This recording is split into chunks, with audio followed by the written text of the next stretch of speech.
Ilang insidente ang naitala sa iba't ibang probinsya sa bansa dahil sa walang tigil na pag-ulang dulot ng habagat.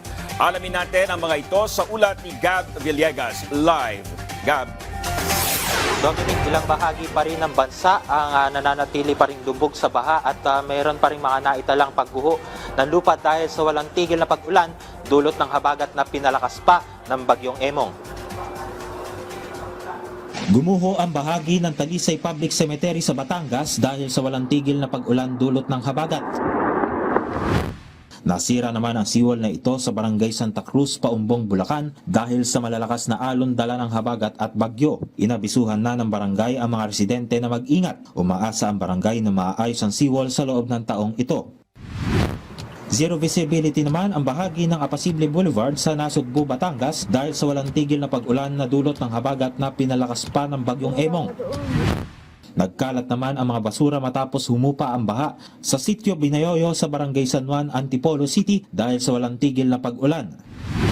Pinasok ng baha ang Beleng National High School sa Bayambang, Pangasinan dahil sa walang tigil na pag-ulan. Ayon sa pamunuan ng paaralan, humuhupa na ang baha sa lugar at ina-assess na nila ang pinsala sa kanilang mga pasilidad at ang impact nito sa muling pagbabalik ng klase. Samantala, ilang barangay pa rin sa Mabitak, Laguna ang nananatiling lubog sa baha dahil sa walang tigil na pag-ulan. Ayon sa Mabitak Municipal Disaster Risk Reduction and Management Office, aabot sa 6 na mga barangay ang nananatiling lubog pa rin sa baha. Mayroon ring naitalang pagguho ng lupa sa barangay Paagahan, ngunit walang naitala na napinsala o nasaktan.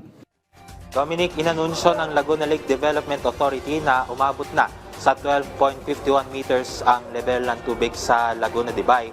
Lampas na yan sa critical high threshold na 12.5 meters.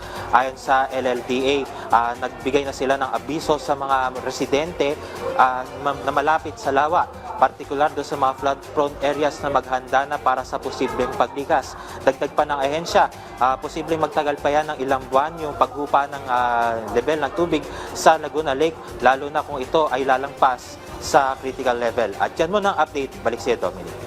Alright, maraming salamat, Gab Villegas.